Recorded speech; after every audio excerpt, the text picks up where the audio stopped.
When your mom tells you to close the fridge. Mommy, what we eating for supper? Wacht, you must maar sort yourself out. I'm watching you. What the? No, don't kiss him. He's not worth it. Yay! Oh, master. Close the fridge. I'm not looking here for food. I said close the bloody fridge. Okay. How many times have I to tell you not to leave the bloody fridge open for so long?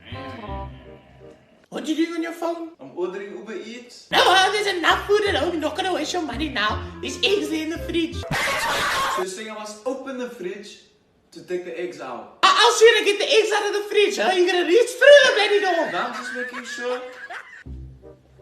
Yay! I didn't even open the fridge yet. Close the fridge! Is it still closed? Come here! Hi, Mommy.